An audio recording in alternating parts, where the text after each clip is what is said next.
mu gihugu cya Tanzania ikipe ya Young Africans ikaba imaze gukora icyo bita gukubura kabisa, ikaba yirukanye abakinyi 14 bose, abakinyi 14 bose ikaba imaze gutandukana nabo.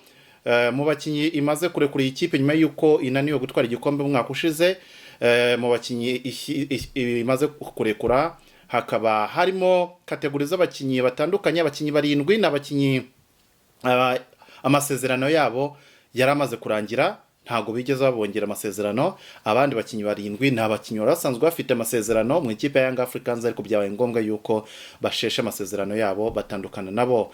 Muri bakinyi rero batongerewe amasezerano hakaba harimo umukongomani Papi Shishimbi, uyu numwe mu basore bari basanzwe bakomeye cyane mu ikipe ya Young Africans, ariko nawe bakaba batamwongera amasezerano, baramusezereye.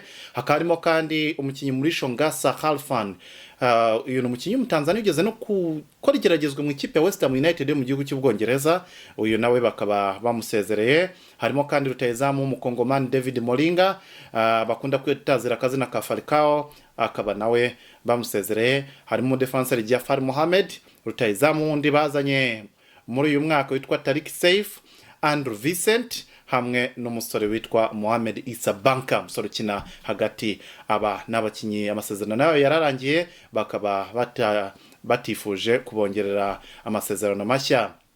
Ku bakinyi basa nkaho ba cancelinze contract zabo, hakaba harimo umudefenseur Ali Mutoni, harimo Muharami Issa, harimo umusore witwa Ali, harimo rutayezamu ukomoka mu gihugu cya Cote d'Ivoire wa wundi abafana batifuzaga na gato witwa Yikpe Gizle. Hakaba harimo kandi umusore witwa Eric Kabamba, Rafael Daoud na Patrick Sibomana, uyu nguyu akaba ari umusore w'umunyarwanda, nawe akaba bakaba cancelinze contract ye birumvikana. So abo nabo bakinyi 14 ikipe ya Young Africans isezereye, bisobanuye yuko ngo ikipe ya Young Africans isigaranye abakinyi 15 gusa. Hakaba harimo n'abandi bakinyi 2 bakomeje kugirana n'ibiganiro, harimo kapiteni wabo Juma Abdul, amasezerano yarangiye, baracyaganira kureba uburyo bamwongera amasezerano, hamwe n'umusore Kevin Yondan, uyu nguyu akaba ari umudefenseur ikipe y'igihugu ya Tanzania, n'amasezerano yarangiye bakarimo kumvikana nayo barebe niba bakongeramo amasezerano. Bisobanuye yuko aba 2 baramutse babongera amasezerano, Yanga izafite abakinyi 17 gusa mu basanzwe mu ikipe yari isanganwe. Ikipe ya Yanga ikaba inokomeje kugura abakinyi batandukanye, irimo kwiyubaka bundi bushya kugira ngo izaba iri ku rwego rwo guhatanira ibikombe bitandukanye mu gihugu cya Tanzania umwaka utaha. Kapiteni w'ikipe y'u Rwanda Haruna Niyonzima we akaba yahagumye, ari muri abakinyi 15 batigeze bakorwaho. Bivuze ko Haruna niwe munyarwanda wenyine mu bakinyi bari basanzwe bayirimo wagumye muri iyi ikipe. Birumvikana ko aziyongeramo na Eric Rutanga bamaze kugura mu bakinyi bashya bashobora kwiyongera muri iyi ikipe. Ubwo Patrick Sibomana nubwo amusezera, ariko resultats ze ntago zari mbi mu mwaka we wa mbere, yatsinze ibitego bikabakaba mu 9. Ubwo bivuze yuko ku makipe arimo kwifuza uyu musore, by'umwihariko ku makipe mu Rwanda, waba ari umwanya mwiza wo kumwegera. Reka tuve mu gihugu cya Tanzania twerekeza muri shampiyona y'Abongereza. Bakaba bamaze gushyiraho itegeko rishya mu misifurire. Itegeko rimaze gushyirwa ahagaragara n'ishyirahamwe ry'umupira w'amaguru mu gihugu cy'Ubwongereza, rikaba rivuga riti umukinyi ntago yemerewe akorera abigambiriye, agakorera mu imbere ya mugenzi we cyangwa se imbere y'umusifuzi. Iyo umukinyi azaba akorora bikagaragara ko akoroye abigambiriye imbere y'umukinyi mugenzi we cyangwa se umusifuzi, azaba ahabwa straight red card, ikarita y'umutuku. Nukorora ubigambiriye ugakorera imbere ya mugenzi wawe cyangwa umusifuzi, azaba ahabwa ikarita y'umutuku direct. Nkeka ko hari abakinyi benshi cyane bashaka kuzabigenderamo, kuko uretse no gukorora hari abakinyi bakunda gucira bagenzi babo. So nkeka ko benshi bazahabwa iyi karita y'umutuku. Ibi rikaba itegeko rishya rishyizwe ahagaragara mu rwego rwo kwirinda gukwirakwizwa icyorezo cya COVID-19. Ubwo reka turebe uko bazaryubahiriza muri iyi shampiyona y'umwaka utaha.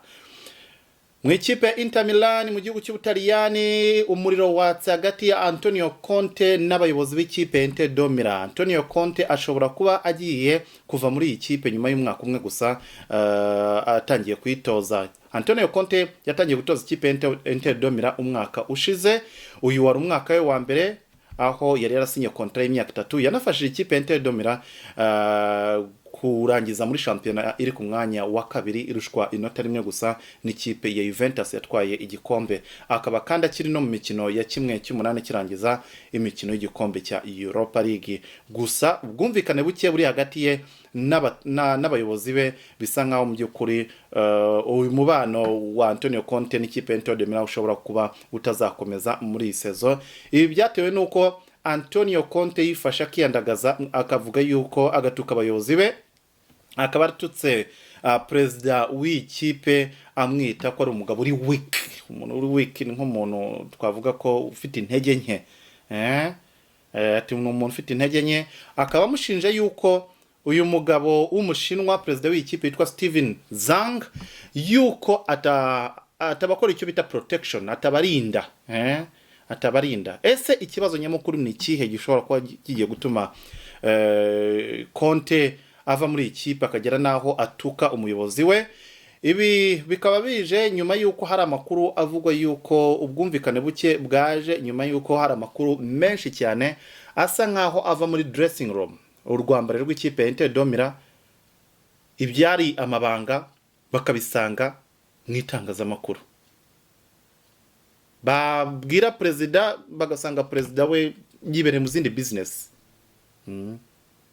Ibi bisa nkaho byababaje cyane Antonio Conte. Ati uwakagombye ko akurikirana ibibazo byose biri mu ikipe ntago aba hari. Urumva niyo nabimubwiye nta kintu na kimwe abikoraho. Ibingibi ariko ntago ari ubwa mbere byavugwa muri iyi kipe. Ni nyuma yuko n'ubundi mutoza Antonio Conte yasimbuye mu ikipe Inter de Milan Luciano Spalletti, nawe yagiye bitangaza kenshi avuga yuko muri iyi kipe Inter de Milan harimo za maneko nyinshi cyane. Aravuga ati harimo spies, harimo abantu bameze nka za maneko baba bakurikirana ibibera mu ikipe indani byakagombye kurangirira mu ikipe, ugasanga babishyize mu itangazamakuru kugira ngo bikomeze gushyushya umutwe abantu no kwica imibanire myiza iri mu ikipe. Ibi bikaba nanone Antonio Conte yarabizi, ariko yarazi ko ari bivugwa gusa, maybe nuko ari umutoza gusa wamubanjirije wasanga ari ibyo bamuvugaho cyangwa ari ibyo yivugira gusa bitewe nuko bamwirukanye. Ariko Antonio Conte nawe bikaba byamugezeho, akaba bahera yuko ku mukino ikipe Inter de Milan kinye n'ikipe ya Slavia Prague mu kino Europa League, ubwo iyo match yarangiraga mu rwambariro Romelu Lukaku rutayizamu wabo w'umubirigi ngo yaba yarashamiranye na bamwe mu bakinnyi b'ikipe Inter de Milan. Ibyo bimaze kuba nta n'iminota yatinze bahise babisanga mu binyamakuru byari mu gihugu cy'Ubutaliyani. Baribaza ninde wabisohoye. Urumva byanga byakunda rero ni abantu barimo indani hariya bameze nka za maneko, baba basa nkaho bashaka ibintu byose byatuma ikipe Inter de Milan mu by'ukuri ititwara neza. Ibi ngibi ntago ari ibigusa byonyine kuko uyu mugabo Antonio Conte biravugwa yuko atameranye neza na CEO, umuyobozi mukuru w'ikipe ya Inter de Milan, umusaza witwa Pepe Morata. Pepe Morata ni umugabo usanzwe n'ubundi udacana uwaka na Antonio Conte. Bifu yabo isa nkaho yahereye mu ikipe ya Juventus, ubwo Antonio Conte yashakaga ko bamugurira umusore Juan Cuadrado, icyo gihe atozaga ikipe ya Juventus. Ubundi uyu Pepe Morata ntiyamugura. Aho ntibibazo byahereye, ntibongera kuvugana, ntibongera kugira ibindi biganiro bagirana, none bongeye guhurira mu ikipe Inter de Milan. Bikaba binavugwa yuko kandi uyu Pepe Morata yaba ari we waguze Christian Eriksen amukura mu ikipe ya Tottenham Hotspur amwerekeza mu ikipe ya Inter de Milan, mu gihe Antonio Conte atigeze yifuza Christian Eriksen. Uyu mugabo ariko kubera ko ari umuyobozi ashyiramo imbaraga ze aramugura. Aho naho harimo kutumvikana kwabayemo ku buryo abagabo muri iyi minsi rwose batarebana neza. Byakwiyongeraho na perezida w'ikipe Zhang usa nkaho Conte ashinja yuko ari weak atarimo guhanduringa ibibazo biri mu ikipe y'icyambere, arimo kumushinja yuko hari amakuru menshi cyane yo mu ikipe avamo akajya mu binyamakuru batazi uyatanze, yakagombye gukurikirana icyo kibazo kugira ngo gikemure. Hakabaho no kutumvikana kwe na Pepe Morata ukomeje kumuvangira, harimo no kumugurira abakinnyi atigeze yifuza. Ese biraza kurangira gute? Kuko uyu mugabo Steven Zhang nawe ashobora kubwira Conte ati kumbwira amagambo mabi gutya niki ntagukoreye, kuko Zhang umwaka ushize yahaye miliyoni 160 zose z'ipaundi uyu Antonio Conte kugira ngo agure abakinnyi bose yifuza. Aha Antonio Conte niho yazanyemo abasore nk'aba Romelu Lukaku, yaguze abakinnyi batandukanye nk'aba Victor Moses, yaguze ba Diego Godin amukuye mu ikipe ya Atletico Madrid, Ashley Young yakuye mu ikipe ya Manchester United, ku buryo nta rwitwazo na ruto umutoza Antonio Conte yagira ajya imbere y'umuyobozi we amubwira yuko ntacyo yamufashije. Gusa Antonio Conte nanone akaba ashinje uyu Steven Zhang, amushinja yuko hari ibibazo byinshi cyane mu ikipe ya Inter bihari, kandi mu gihe yakagombye ko abona umuyobozi we kugira ngo abiganireho babikemure akamubura. Ati nk'ubu ngubu maze kuva match ya Europa League twakinnye ya nyuma hashize hafi amezi 3 yose ntarongera guciryera umuyobozi wanjye. Ati yaheruka hano ubwo twakinaga match Europa League, bikaba bivugwa yuko uyu mugabo amaze amezi 3 yose yibereye mu gihugu cy'Ubushinwa. Uyu Steven Zhang akaba ari umwe mu basore baturuka mu muryango witwa Suning hariya mu gihugu cy'Ubushinwa, bakaba ari abakire cyane bafite ama business atandukanye. Bishoboka kuba impamvu adakunda no guha umwanya cyane ikipe nuko aba yagiye gukurikirana izindi kipe. Ese biraza gukemuka gute? Ese Antonio Conte nyuma yo gutuka uyu muyobozi biraza kurangira gute? Gusa Antonio Conte aracyasigaje kontra y'imyaka 2, bivuze yuko ikipe ya Inter de Milan mu gihe cyose yaba yifuje gutandukana nawe igomba kumwishyura miliyoni zikabakaba 22 zose z'ipaundi, kuko Antonio Conte ahembwa miliyoni 10 ahembwa miliyoni 10 n'ibihumbi 800 by'ipaundi buri mwaka. Bivuze yuko nawe bashaka gukansoringa contract ye, yaramaze gutoza umwaka umwe, baraza kumwishyura amafaranga ahwanye n'imyaka 2, ubwo biraza gukabakaba muri miliyoni 22. Kadutegereze turebe uburyo iki kibazo kiza gukemurwa mu ikipe ya Inter de Milan. Tukiri kandi mu ikipe ya Inter de Milan bikaba bivugwa yuko bamaze kumvikana ikipe ya Manchester United ku musore wayo Alexis Sanchez. Alexis Sanchez usa nkaho atari muri gahunda za Ole Gunnar Solskjaer, bari baramutije mu ikipe ya Inter de Milan, ariko Man U isa nkaho nta gahunda ifite zo kumugarura. Ikipe ya Inter de Milan ikaba imaze kwemeza yuko yamaze gutanga miliyoni 13 n'igice z'ipaundi kugira ngo begukane Alexis Sanchez akomeze gukinira ikipe mu buryo buri permanent ikipe ya Inter de Milan. Reka turebe niya Manchester United iza kwemera amafaranga, ariko ndakeka ko nta mpamvu nimwe iza gutuma United itemera ayo mafaranga, cyane cyane ko nta na gahunda ifite zo kugarura uyu musore w'umunya Chile. Reka tuve mu ikipe ya Inter de Milan twerekeze mu ikipe ya Chelsea. Mu ikipe ya Chelsea ibintu nago bimeze neza hagati yayo n'umusore William Bogas da Silva. Uyu musore akaba bamuhaye kontra y'imyaka 2 kugira ngo ayisinye mu kanya kashize, arongera itera utwatsi. William Bogas da Silva nyuma y'imyaka 7 yose akinira ikipe ya Chelsea, bisa nkaho mu by'ukuri adafite gahunda zo kuguma muri ikipe, ariko byose byahereye hehe? Byahereye ko William yashakaga kontra y'imyaka 3, Chelsea ikaba ikomeje kunangira ku myaka 2. Niyo mpamvu William asa nkaho abona yuko nta gaciro barimo kumuha. Amakipe menshi arimo aragenda mwifuza, ariko by'umwihariko ikipe ya Arsenal yabishyizemo imbaraga cyane cyane ko uyu musore kontra yararangiye. Ubwo Arsenal ikintu cyonyine iza gukora no kurwana n'umushahara gusa, amafaranga ari kwitomayo ntayo iza kwishyura ikipe ya Chelsea, ko amasezerano yaragira aza kumubonera kuri free. Amakipe menshi arimo aramwiruka inyuma, kuko ntako bisa kubona umukinnyi nk'uyu nguyu umuhanga ukamubona nta n'igiceri cya 5 uribuze kumutangaho. Arsenal ikomeje gushyiramo imbaraga, nubwo ikipe ya Chelsea, ikipe ya Barcelona, Inter Miami kimwe n'ikipe ya Tottenham Hotspur nazo zikomeje kumwirukaho.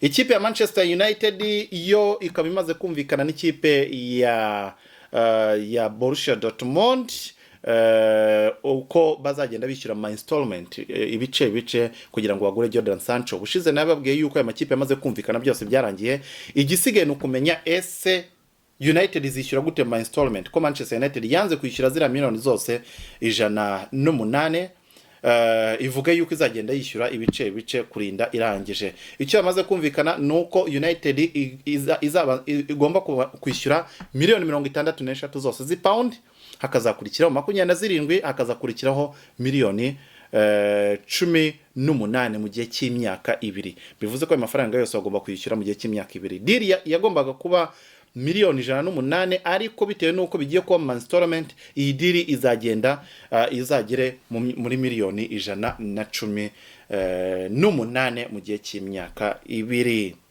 Bikaba binavuga yuko kandi Dortmund yashyizeho bita deadline, irashaka kugira ngo iyi deal bayirangize bayiclosing bajye mu zindi chapter. Bikaba bivuga yuko Dortmund yatanze yashyizeho kugeza ku itariki 10, ku itariki 10 ubwo ni kuwa mbere w'icyumweru gitaha, bakaba bamaze kurangiza ibya Jadon Sancho, nayo ikigira gushaka uwamusimbura. Ubwo reka dutegereze, byanga byakunda iki cyumweru kirarangira Jadon Sancho asinye ikipe ya Manchester United. Ikipe ya Newcastle United, mu ikipe ya Newcastle United ishyamba ntago ari ryeru, abahoze bayikinira bakaba barimo kwiyambaza leta y'igihugu cy'Ubwongereza kugira ngo ibafashe kuri iki kibazo cyo kuba Mike Ashley atarimo kugurisha ikipe. Abakinnyi b'abarijande bayo rero harimo Faustino Asprilla hamwe na Rob Lee, bakaba barimo kwiyambaza Premier Minister w'igihugu cy'Ubwongereza Boris Johnson kugira ngo abafashe, ababwire atabakorera iperereza impamvu ikipe ya Newcastle itashoboye kugurwa n'abanya-Saudi Arabia nyuma yuko bari baramaze kumvikana kuri miliyoni 300, ariko deal ikaza gupfa ku munota wa nyuma. Abarejande rero bakabiyambaje leta kugira ngo ikore iperereza irebe niba nta manyanga yabayemo kugira ngo Mike Ashley atagurisha ikipe ya Newcastle United. Mauricio Pochettino, uyu no mutozo ukomoka mu gihugu cya Argentina, wahoze atoza ikipe ya Tottenham Hotspur, ubungubu niwe usa nkaho ari kuri number 1 target y'ikipe ya FC Barcelona kugira ngo azayitoze umwaka utaha.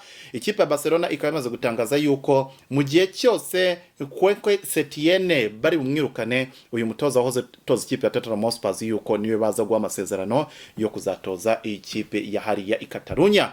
Gusa Mauricio Pochettino yigeze kurahirira imbere y'abanyamakuru yuko atazigera na rimwe ahemukira ikipe ya Espanyol Barcelona ngo yerekeze muri mukeba FC Barcelona igihe atozaga ikipe ya Espanyol Barcelona ibarizwa hariya mu mujyi wa Barcelona. Ariko nyuma yuko ikipe ya Espanyol Barcelona imanutse mu cyiciro cya kabiri, ashobora kuba agiye kwisubiraho agafata ikipe ya FC Barcelona. Ese murabona Mauricio Pochettino ahari ibyo urabona hari ikintu gikomeye yakoreye ikipe ya Barcelona n'ibibazo byose irimo? Reka tubitega amaso. Uyu mutoza Kwekwe Setiene utoza ikipe ya Barcelona bakaba baramubwiye yuko agomba gutwara Champions League uyu mwaka, natayitwara bagahita bamwereka umuryango.